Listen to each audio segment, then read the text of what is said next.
안녕하세요. 웰다잉 유언상속 도우미 이양원 변호사입니다. 오늘은 유언에 관한 3건의 사례 분석을 해보도록 하겠습니다.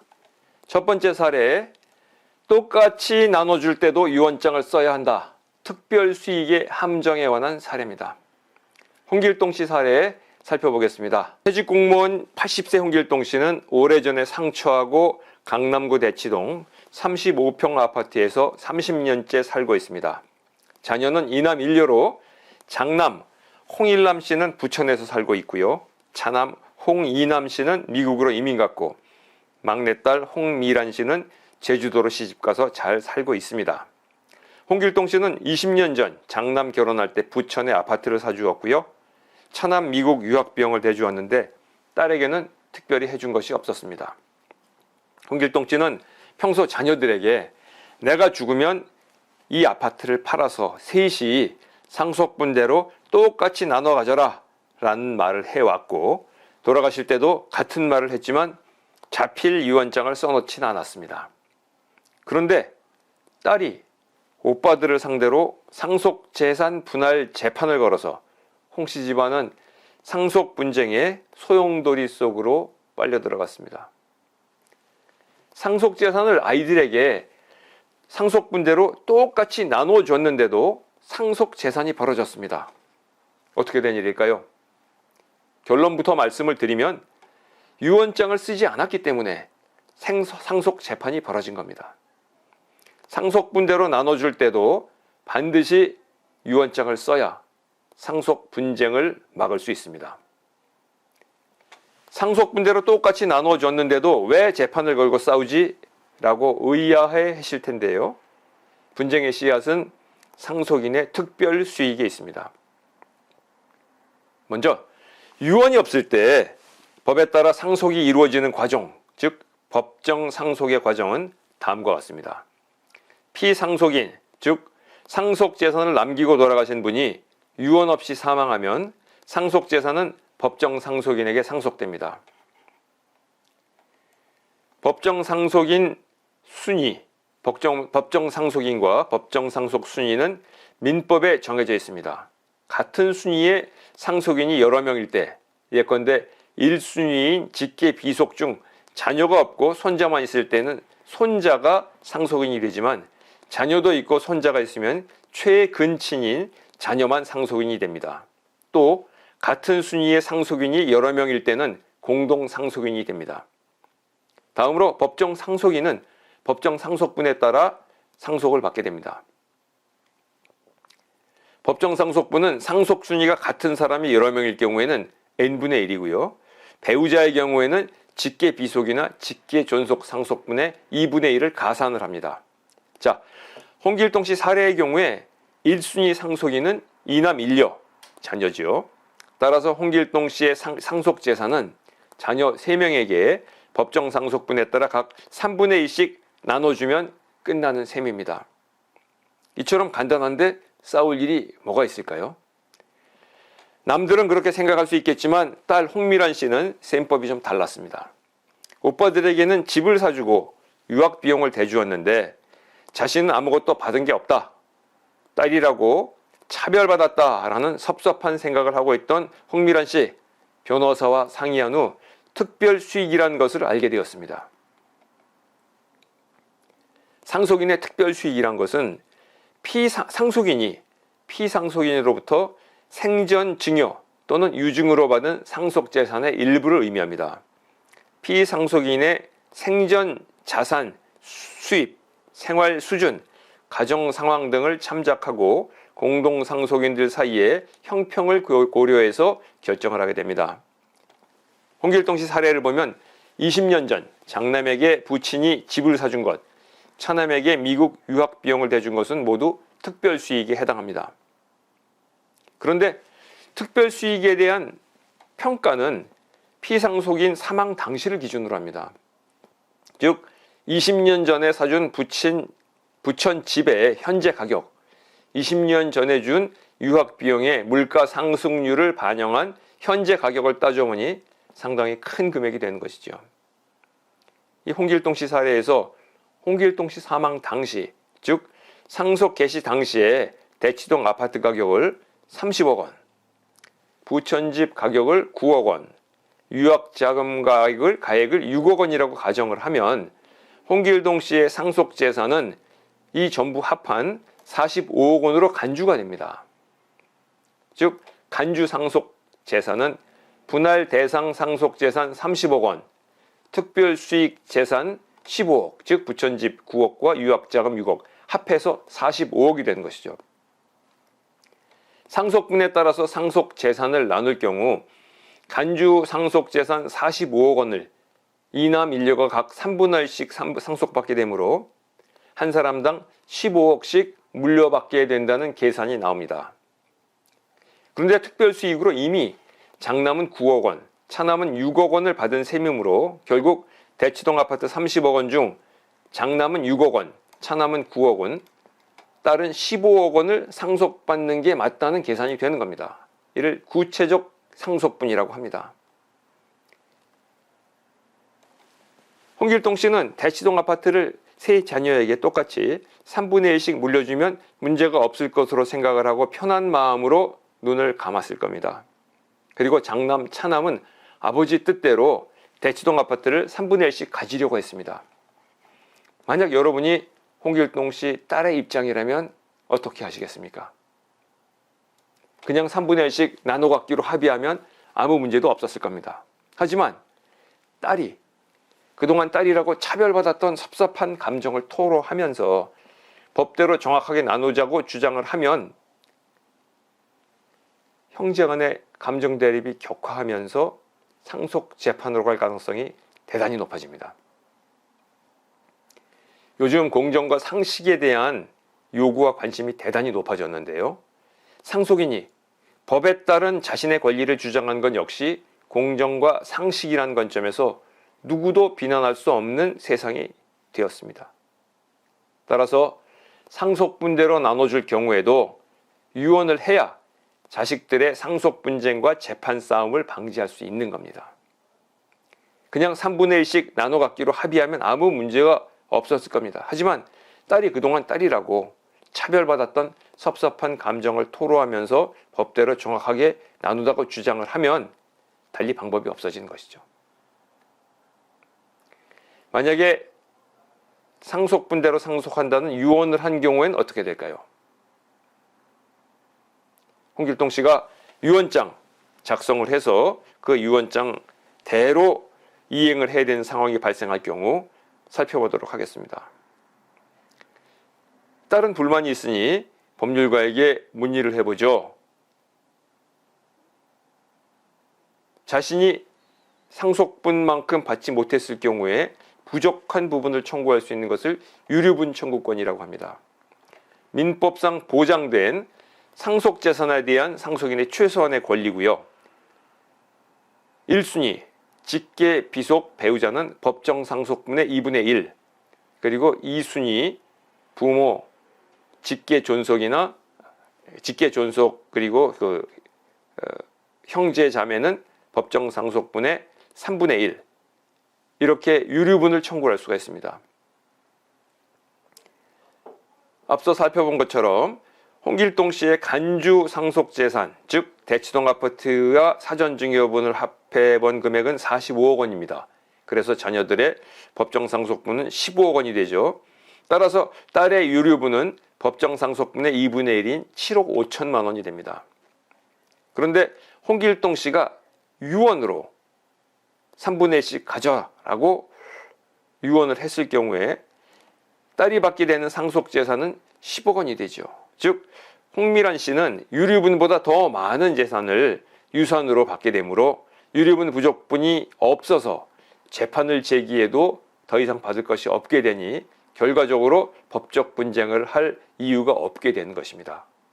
딸이 다소 불만을 가질 수는 있겠지만 자녀 간의 분쟁을 방지하려는 고인의 의도가 그대로 실현이 되려면 유언장을 작성할 필요가 있다는 것이 증명이 되는 셈이죠. 첫 번째 사례의 결론, 자녀들을 똑같이 대했다는 부모 입장과는 달리 형제 자매 간에 차별받았다고 생각하는 자녀들이 적지 않습니다. 특히 형제들 사이에 경제적 형편의 차이가 있을 때 상속재산 분쟁이 생길 확률이 높습니다. 따라서 상속재산을 상속분대로 나눠주고 싶다고 하더라도 그분들은 반드시 상속분대로 상속한다라는 한 줄짜리 유언장이라도 작성하실 필요가 있습니다. 자녀들에게 법정 상속분대로 상속한다라는 한 줄짜리 유언이 자녀들 사이에 상속재판을 방지하고 결과적으로 자녀들 사이에 우애를 지켜주는 비단주머니가 될 것입니다. 두 번째 사례 분석해 보겠습니다. 큰아들이 자꾸 아파트를 달라는 사연이에요. 생전증여와 유언에 관련된 사례입니다. 김선덕 씨 사례를 살펴보겠습니다. 85세 김선덕 씨, 남편이 물려준 목동 45평 아파트에서 60세 큰아들 가족과 함께 살고 있습니다. 김선덕 씨는 미국에 작은 아들이 살지만 돌아가시면 목동 아파트를 큰아들에게 물려줄 생각을 하고 있습니다. 그런데 얼마 전부터 큰아들은 큰손자와 함께 사업을 하겠다고 나서면서 담보가 필요하니 아파트 등기 명의를 넘겨달라고 요청을 합니다. 노인학교 친구들이 넘겨주면 큰일 난다 모두 말려서 대답을 안 했더니 큰아들 가족과 관계가 서먹서먹해져서 하루하루가 불편합니다. 어차피 물려줄 거 지금 넘겨줘도 될지 고민이 많습니다. 사망한 남편에게서 목동 아파트를 물려받은 85세 김선덕 씨, 큰아들이 자꾸 아파트 등기를 넘겨달라고 해서 고민이 많은데 어떻게 해야 할까요? 재산 물려줬더니 요양병원 보내더라. 어떤 일이 있어도 생전에 재산 넘겨주지 마라. 등등 우리 주변에서 생전증여가 위험하다는 괴담이 많이 들립니다. 85세 김선덕 씨도 비슷한 고민을 하고 있습니다. 여러분이 김선덕 씨 입장이라면 어떤 결정을 내리시겠습니까? 김선덕 씨가 큰아들에게 목동 아파트를 물려주는 법률적 방법은 세 가지가 있습니다. 생전증여, 유증, 그리고 사인증여가 그것입니다. 이 표를 보시면 증여와 유증, 사인증여, 법률적 성격과 방식, 효력 발생 시기, 취소 가능 여부 다 조금씩 차이가 있습니다. 첫 번째 방법, 증여는 김선덕 씨가 생전에 큰아들과 증여계약을 쓰고 그에 따라서 아파트 등기를 큰아들 앞으로 넘겨주는 겁니다. 큰아들이 원하는 방식이죠. 계약이기 때문에 일방적 취소를 할 수가 없어요. 계약하는 순간 아파트 등기를 큰아들에게 넘길 의무가 생기고 등기를 넘기면 아파트 소유권을 완전히 잃게 됩니다. 이 내용과 같은 증여계약서를 작성하면 김선덕 씨는 큰아들에게 아파트 등기를 넘겨줄 법률상 의무를 부담하고 안 넘겨주면 최악의 경우 큰아들이 소송을 걸어서 강제적으로 가져갈 수도 있습니다. 두 번째 방법은 유증입니다. 유증은 김선덕 씨가 큰아들에게 아파트를 물려준다. 나 죽으면 아파트 물려준다고 자필 유언장을 쓰는 것입니다. 이처럼 아파트를 물려준다는 것, 유언 집행자를 지정한다는 것 등 유언의 전문을 자필로 쓰고 유언장 작성 연월일, 주소, 그리고 유언자 이름을 자필로 쓴 후 도장이나 손도장을 찍으면 자필 유언장이 완성이 됩니다. 이런 자필 유언장은 김선덕 씨가 사망하면 효력이 발생하는데 유언을 받은 수유자 김일남 씨는 자필 유언장 검의를 받은 후 상속을 원인으로 이전 등기를 할 수가 있습니다. 다만 유언장의 방식에 문제가 있을 경우, 예컨대 자필로 쓰지 않았다거나 주소를 누락했다거나 도장을 빠뜨렸다거나 하는 경우에 유언 자체는 무효가 되고요. 그러한 경우 목동 아파트는 법정 상속인에게 법정 상속분대로, 그러니까 큰아들과 미국의 작은아들에게 2분의 1씩 법정 상속되게 됩니다. 또 유언자는 생전하는 동안 언제든지 유언을 변경 처리할 수 있으므로 김선덕 씨는 언제든지 유언의 내용을 바꿀 수가 있습니다.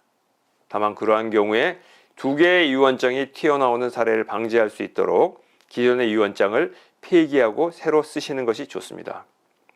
세 번째 방법인 사인증여는 증여자의 사망으로 인하여 효력이 발생하는 것으로 많이 쓰이는 방법은 아닙니다. 증여와 같은 계약이니까 방식이 엄격하지 않고 나중에 증여자가 일방적으로 취소할 수 없습니다. 다만 그 효력이 증여자 사후에 발생하는 것이므로 증여자는 사망할 때까지 그 증여재산의 소유권을 갖게 됩니다. 85세 김선덕 씨의 사례의 경우 어떤 선택을 하는 것이 가장 좋을까요? 가장 좋은 방법은 김선덕 씨가 자필 유언장을 작성해서 큰아들에게 맡겨놓고 여생을 편안하게 보내는 방법입니다. 하지만 아파트 등기를 넘겨달라는 큰아들의 요청이 있고 김선덕 씨가 생각해도 그럴 필요가 있다고 느낀다면 증여를 해주되 효도계약도 함께하는 부담부 증여를 하실 필요가 있겠습니다. 부담부 증여라는 것은 부담이 붙어있는 증여를 말합니다. 수증자가 증여를 받음과 동시에 증여자 또는 제3자에게 어떤 급부를 부담으로 하는 약속이 붙어있는 증여입니다. 수증자가 부담을 이행하지 않으면 증여자는 그 증여계약을 해지하고 증여했던 재산을 다시 가져올 수 있게 됩니다. 부모 자식 간에 무슨 계약까지 하냐 이렇게 생각하실 수 있습니다만은 내가 증여한 재산을 돌려달라고 자식을 상대로 부모의 소송이 적지 않은 것이 현실입니다. 그렇게 보면 만사 불여 튼튼 충분한 대비를 해야 오히려 문제 발생 자체를 막을 수 있다는 것이죠. 85세 김선덕 씨 고민 끝에 효도계약에 붙은 부담부 증여를 하기로 하고 목동 아파트에는 다시 단란한 웃음이 꽃피었습니다. 결론입니다. 초고령 시대를 맞이하고 있는 우리 사회, 너무 많은 부가 고령자들에게 집중되어 있어 경제 발전에 어려움이 있다. 젊은 세대로 생존 증여를 더 활성화해야 한다라는 견해도 있습니다. 물론 타당한 견해입니다. 하지만 생전 증여를 하면 푸대접을 받을지 모른다는 고령자들의 고민과 걱정 또한 존중되어야 합니다. 고령자와 젊은 세대 사이에 재산을 어떻게 넘겨주는 게 좋을지 모두가 납득할 수 있는 상생의 방식을 찾아야 할 때입니다. 세 번째 사례, 유언 능력에 관한 사례입니다. 치매 초기라는데 유언장을 쓰고 싶은 분의 이야기입니다. 대학 교수를 정년퇴직하고 자유연구자로 전공 연구를 계속해오던 75세 강정수 씨는 최근 유언장을 쓰기로 마음먹었습니다. 언제부터인가 아파트 출입문의 비밀번호를 가끔씩 틀리고 온라인 뱅킹 공동인증서의 비밀번호가 가물가물해졌습니다. 특히 지난주에는 큰손자와 전화통화하던 중에 큰손자 이름이 기억나지 않았습니다. 병원에서 초기 치매 진단을 받고 충격에 빠진 75세 강정수 씨. 더 늦기 전에 재산 정리를 하려고 유언장을 쓰려는데 치매 상태에서 쓴 유언장은 효력이 없다는 말을 듣고 고민에 빠졌습니다. 100세 시대, 100세까지 산다는 것은 한편으로는 축복이지만 다른 한편으로는 경제 문제, 건강 문제 등 근심과 고통일 수 있습니다. 특히 가장 많은 분들이 치매를 걱정하십니다. 그래서 건망증이 심해지거나 기억이 잘 나지 않을 때 혹시 치매 증상은 아닐까 걱정하면서 더 늦기 전에 유언장을 써야겠다고 마음 먹게 됩니다. 전직 교수 75세 강정수 씨도 바로 그런 경우입니다. 매매 계약할 때도 매도인, 매수인 모두 정상적인 사고 판단 능력이 있어야 계약이 효력을 갖습니다. 마찬가지로 유언도 유언 당시에 유언자에게 정상적인 사고 판단 능력이 있어야 효력을 가질 수 있습니다. 이처럼 효력 있는 유언을 할 수 있는 능력을 유언 능력이라고 합니다. 유언 능력에 관해서 우리나라 상속법은 다음과 같이 규정을 하고 있습니다. 만 17세에 달하지 못한 자는 유언을 하지 못한다. 즉 17세 이상부터는 유언을 할 수 있다는 얘기죠. 또 유언에 관해서는 5조, 10조, 13조를 적용하지 아니한다. 5조 미성년자, 10조 피성년 후견인, 13조 피한전 후견입니다. 즉 유언 능력에 관해서 연령 제한 이외에 특별한 규정을 두지 않고 있습니다. 17세 이상인 사람은 의사 능력, 즉 정상적인 사고 판단 능력이 있는 한 누구든지 유언을 할 수 있도록 규정을 하고 있습니다. 질병, 장애, 노령 등으로 정신적 장애가 있어 성년 후견을 받고 있는 사람도 의사 능력이 회복된 경우에는 의사의 확인을 받아 유언을 할 수가 있습니다. 치매에 걸렸다고 해서 유언을 전혀 못하는 것은 아니고요. 의사가 판단을 하기에 합리적인 정신 상태로 돌아왔다고 인정할 수 있는 순간에는 유언을 할 수 있다는 것이죠. 치매 초기라고 하더라도 75세 강정수 씨가 효력 있는 유언을 하는 데는 아무런 문제가 없어 보입니다.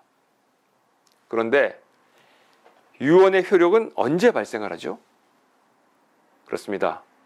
유언자가 사망해야 발생을 하죠.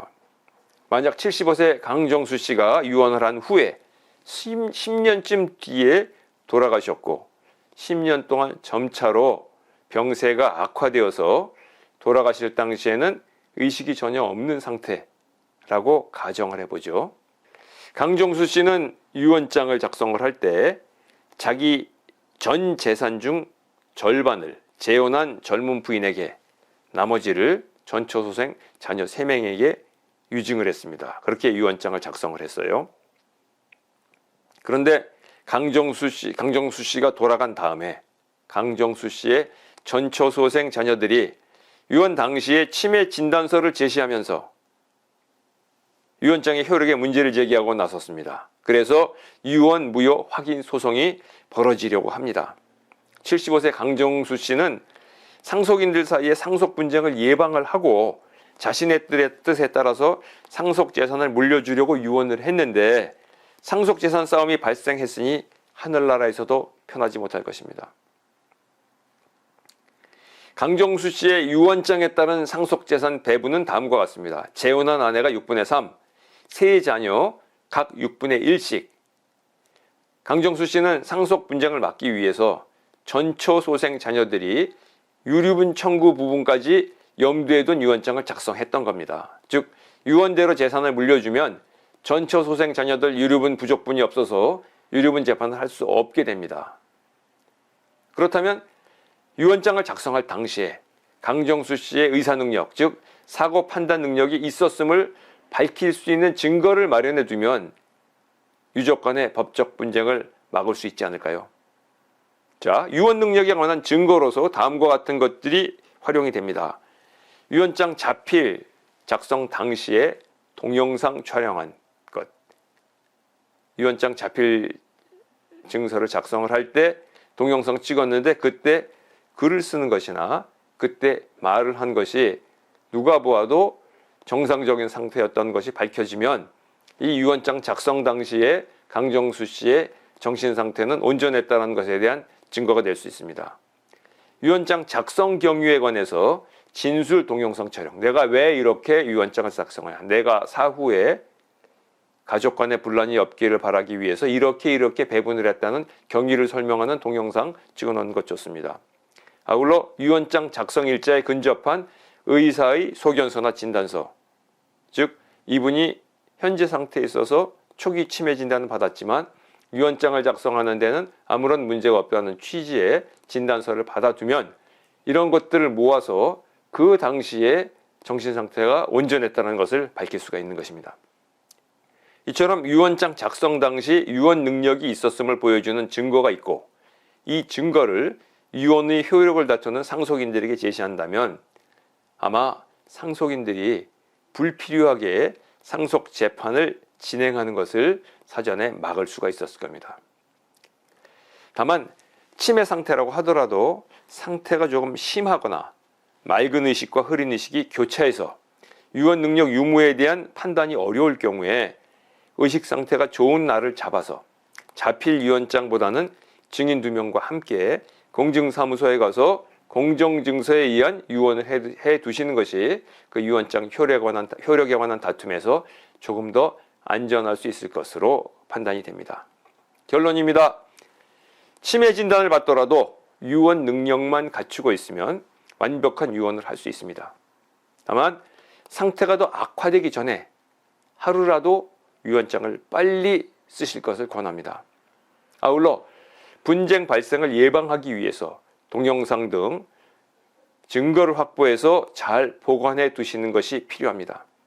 혹시 증상이 좀 더 악화된 상태에서 유언장 내용을 변경하고자 할 경우에는 전문가에게 유언 능력이 있는지 여부를 확인하시고 유언 능력이 있다고 판단되면 새로운 유언장을 쓰시되 반드시 종전 유언장은 폐기하시기를 권합니다. 지금까지 웰다임 유언 상속 도우미 이양원 변호사였습니다.